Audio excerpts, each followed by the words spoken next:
What's happening, everybody? So this past weekend, DC held the second part of their FanDome experience entitled Explore the Multiverse, and it was a nice little experience. I definitely want to dig into all of that, what I saw, and talk about the future conventions, but I want to talk about what happened with a video I was supposed to do last week. So for my new Comic Book Day Blast last week, I kind of jumped into what you could kind of expect from in just the different categories that DC FanDome was going to offer up for the second part of the FanDome experience. And then Friday, what I did, the only thing I did, everything, you just didn't get to see it. I couldn't upload it. So what I did was similar to my comic shop how to pre-order comics on mycomicshop.com video, where it was basically just I held a solo Zoom meeting. I did a screen share and I recorded it. And then, I did the walkthrough the entire thing as I was doing it. I did the same thing for DC FanDome Explore the Multiverse. And what I did was I went through the entire schedule, every bit of content, all the categories, and I signed in, made an account, and used their scheduler. So similar to how I said their make a schedule thing was the way that a lot of conventions used to do, or probably still do, where you make a schedule of all the different things that you're interested in going through the itinerary. So I did that, made the schedule. I was like, oh yeah, I want to watch this panel, watch this video, blah, blah, blah. Add them onto my list. And I went through the entire thing, and it ended up being, it was like a 40-something minute video. And I was like, all right, we're going to do this. This is my Friday video. Get everybody a primer, geared up for the weekend. DC FanDome, Explore the Multiverse. They're back. Part 2, let's do this. So I made a video, and I was editing it. Finally edited, which was an extensive process as well. And I couldn't render it. It just wouldn't go. I kept getting an error message every single time. So I tried different things, tried to troubleshoot it, whatever I could do, problem solve it as best I could. Nothing happened. So at this point, I'd already wasted just a shit ton. I just lost so much time. And I just had to scrap it. I was like, you know what? I'm done with this. I was just done. So I was absolutely done. So you didn't get to see that. And eventually I just deleted it. I was like, all right, I'm screw this. We're done with this. And just going until the weekend. So I was like, all right. So Monday, I'm like, I got to do this. We're going to do a rundown of some of what I saw from Saturday through, well, I lasted into Sunday, but obviously most of it was on the time, most of the time that it was available was on Saturday. So let's get into it. So the main bits of content that I wanted to see were these artist videos. So it was basically 10, I think they were about 10 minutes roughly, of different artists talking about, it was supposed to be them talking about how they broke into the industry and they were going to draw as they did it. So I watched a few of those. Jamal Campbell, Manuela Lupacchino, which is cool because I like her. She's the artist along with Dave McKeag, or that Supergirl 27 variant that I love so much that I have multiple copies of. So this is the first time I've ever actually seen her. I want to, maybe I have seen one picture of her, but I had no idea what she looked like. And this is the first time I actually heard her name. So I was lucky enough that I had been pronouncing it correctly the whole time. So thank you. And so Manuela Lupacchino, Jamal Campbell, Arjern, and who else did I see? I didn't get to watch Michael Janin, who's from Spain. I didn't get to see Arjern. He was on my list though. And those two, there was at least two other people though. But so it was supposed to be them talking about how they broke into the industry and just talking about their craft and just all the kind of just creative stuff there. But unfortunately, all of the other ones, except Jamal Campbell, is the only one that actually talked about how he got into the industry, talked about his webcomic and just some other stuff that he had done in Canada and and just breaking into the industry a little bit. But the other ones were all just really just walking through just their whatever drawing that they were making, which is cool. I mean, that's cool. But I wanted to hear more behind the scenes, just some stuff about how they got on their path and what got them into the industry, maybe what jobs they took and just kind of different things like that. Oh, Amanda Connor was the other one that I but watch. So that was cool too. I like her. Those all cool artists. I was just hoping for just more of that kind of insider stuff. So this was mostly on the insider track, or insider verse it was. And then the other big thing I watched was Superman, Man of Tomorrow. So it was a premiere of their new animated movie, which is based on Superman, American Alien by Max Landis. And this was I think it was a 7-issue miniseries. It just kind of just a separate tale of Superman, Clark Kent, Kal-El, as just from already being on Earth and then kind of going. I don't know how far the miniseries went, but I did watch the entire movie, which was cool because I started watching it late Saturday night, and I got about 45 minutes in. I think it was roughly around 120 minutes, maybe. I think, was it? No, it was like an hour. Never mind. It was an hour, probably around an hour 20.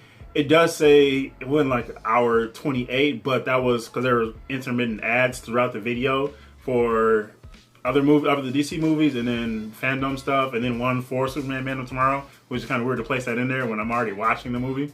But it was their premiere of this, and it was also, I wonder if there's something with the timing of it, because they talked about get it on, so this was the 12th, let's say get it on demand on the 8th, so it's probably just an old clip, like old ad clip, because it's in I think it said get it on digital on the 9th, but that had already passed, was several days before this, so it's probably just old like footage with that date on there. So alright, so anyways, Superman Man Tomorrow, I watched like 45 minutes that night, and I left the tab open, and I just paused the movie and left the tab open and just like closed my computer lid. I was like, alright, I'll watch this in the morning before when I get up.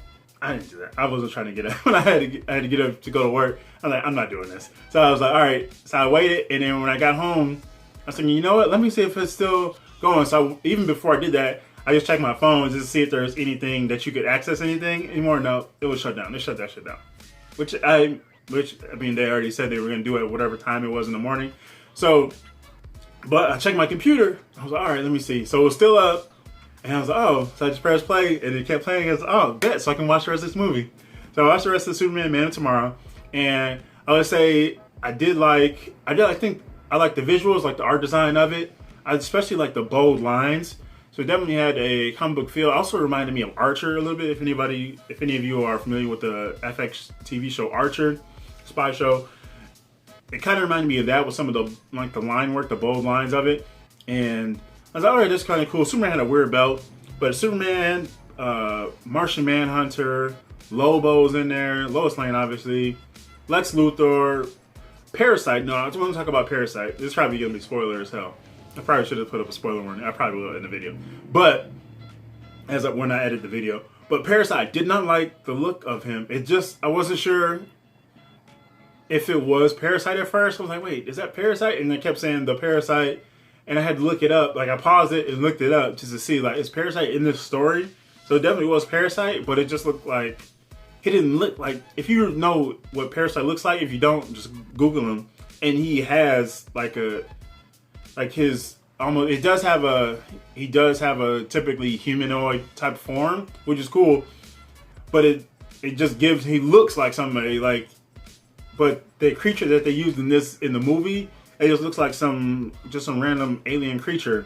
So it's like, it wasn't really striking that much. That looks cool on its own, but not as this is a solo character with an identity of their own. It looks like something, like a mass group of aliens, like the Xenomorphs aliens. Like, it looks like just something peeled off of something like that. Not that it looks like a Xenomorph, but I'm just saying just something that comes in like a horde or something. So I was kind of underwhelmed by that. But some of the other stuff was kind of cool. I don't know. I expected a little more. There was some banter between Superman and Martian Manhunter. That was kind of cool. Just a little bit of humor mixed in there. The Lobo stuff Lobo's one of those characters I just don't care about. I've never cared about Lobo. His appearance, just the dialogue. Lobo epitomizes the 90s. Like 90s comics, Lobo is absolutely a product of that.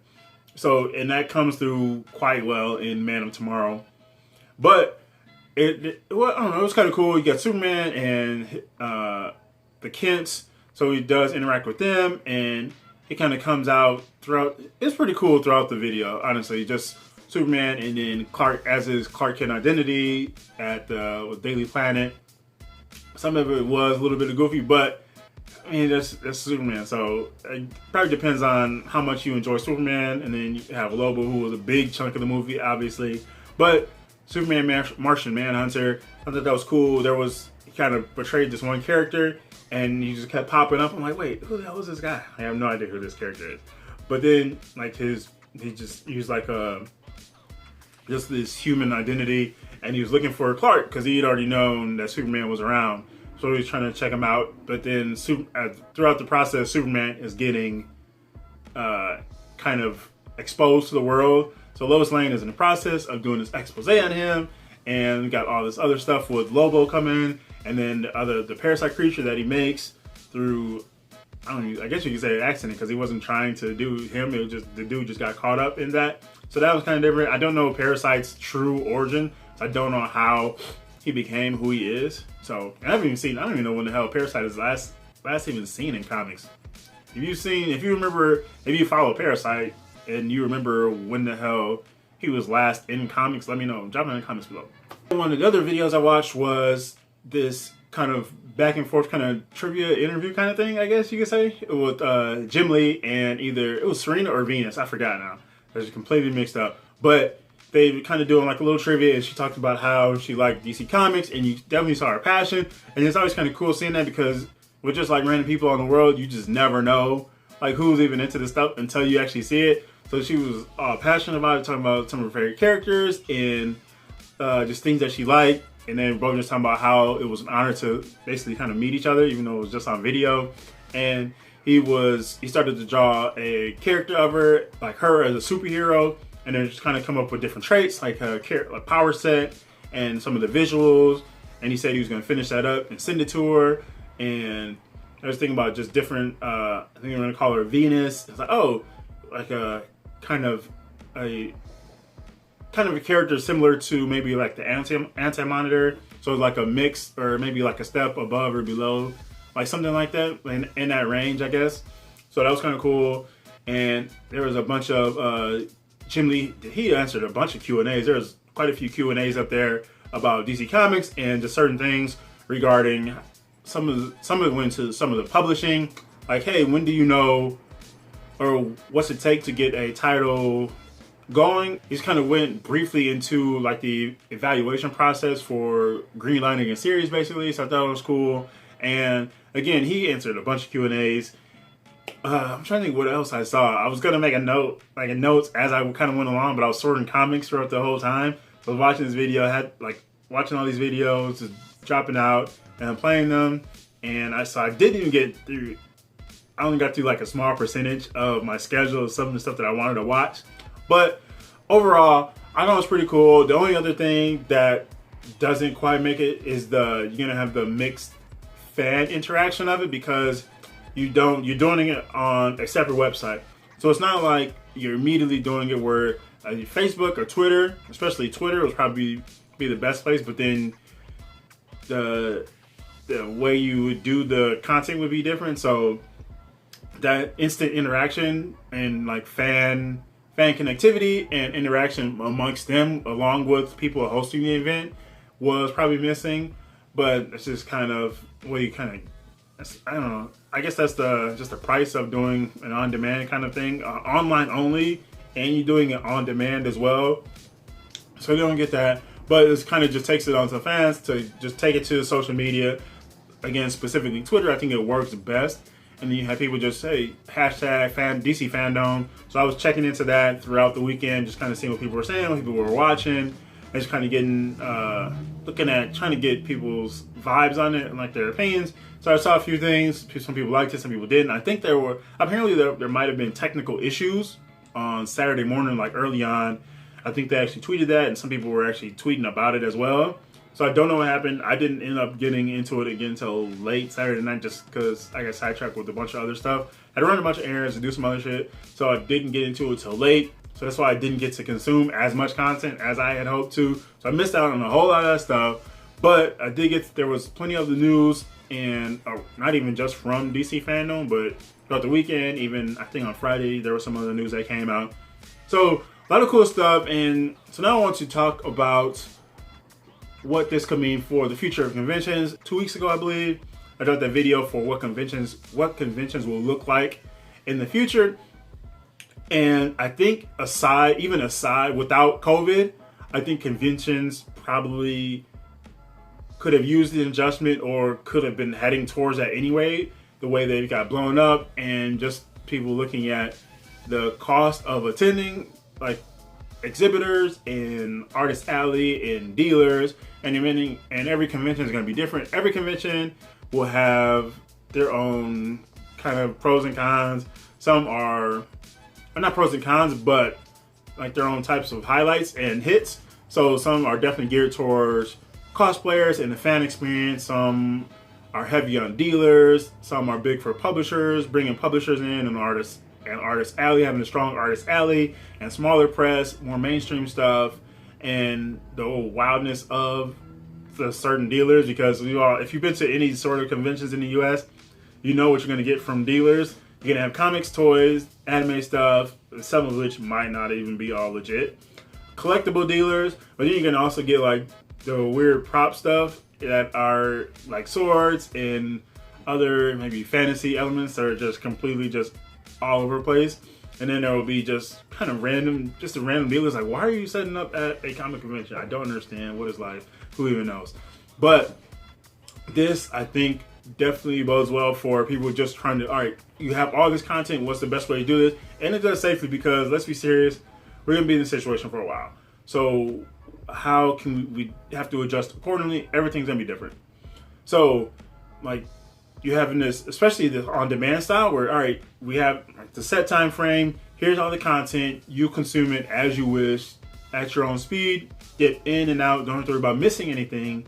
You just have to do it all within this time frame. For the second part of DC FanDome, Explore the Multiverse, we had a 24-hour period to consume everything, and it just happened to work out that when I left the tab open, like, and the movie paused, I could still go back and finish watching it, but I eventually had to close it and couldn't do anything else. So that was just that. But I think this is, I don't know, I think it's a good move, and I absolutely still love the convention experience. It just could look different in the future, and who knows how that could go depending on where you are. Certain conventions are definitely going to suffer, and just even this year, a lot of conventions, because I think after C2E2 should have been the last convention, I believe, that went on, at least a bigger one. There could have been some smaller ones, and I'm sure there were absolutely smaller one-day shows out there kind of sprinkled throughout. I know I've seen one pop up that should be coming, I think sometime in October, maybe end of October. And I'm questioning if anybody's even going to show up to that thing. If there are going to be some dealers there, I may consider it. I'm like, I don't know. I'd even said previously, I have no intention of stepping foot inside a convention again. But if they can do this safely, it's a small one-day show. Maybe, I don't know how they're going to do spacing, especially when you have a bunch of dealers. I don't know. And people, you know how people can, how close quarters can get cramped when people are digging through short boxes and long boxes. It can be kind of tight space. I'm like, I don't know. So we'll see. I just want to, like, I thought that was interesting that I saw that pop up. So I'm going to keep my eye out and see how that even goes down, if it even happens. But I also wanted to get everybody's thoughts and opinions about DC FanDome. If you checked into the event, what did you see? What did you like from it? Did you face any of the technical issues that I saw that had been reported on early Saturday morning? What are you, I don't know, are you expecting maybe Marvel or other publishers or whoever else? I don't think most other publishers outside of Marvel and Image have the content to, the library of content to host something this big, I guess. Maybe you probably could, but it'd just be a little bit smaller. But you could definitely do, because even Marvel and DC could absolutely do a full weekend event of content like this. Image probably could, and then you get into like Boom and Dark Horse. They could probably do a lot of cool stuff as well, because they have a bunch of titles. IDW, Dynamite. I feel like they have enough content where they have like stable of characters and creators they work with frequently, and just the different content that they could put on. They could probably put on a solid digital event like this. So they could possibly do that. So I can imagine other publishers are looking at this saying, okay, this, and they definitely checking in and like, oh, you know, this kind of look cool. This wouldn't work for us, but this might work for us. This might work for what we have to offer. So I could definitely see this happening in the future from other publishers. And yeah, but I just wanted to drop all this, tell you about what I saw, what I consumed, and just kind of my thoughts on it, and kind of what this could look like going into the future as we get to the end of 2020 and going into 2021, and then having that fresh convention schedule again, How's it going to look up? Who's going to open back up? Who's going to be bold or crazy enough to try to host another convention? I don't think you can do so safely. It's just, in the way the U.S. handled this was just absolute madness. It's not going to happen. And I think hosting a convention would just be just a terrible idea. But let me know what you thought in the convention or in the comments below about DC FanDome, either part 1 or part 2. I think the first one was Hall of Heroes, and then explore the multiverse. And then what do you think about something like this going on in the future? Other publishers getting in on doing something similar, like just holding their own sort of online only event, maybe either scheduled stuff or scheduled content, or on demand like Explore the Multiverse. Well, let me know all your thoughts in the comments below, and whatever you think about the future conventions, whatever you got, let us all know. Share, comics, enjoy yourselves, convention stuff. Let's do it. So yeah, happy reading, happy hunting, happy collecting. This is Geno the Dragon. Thanks for watching, and peace out.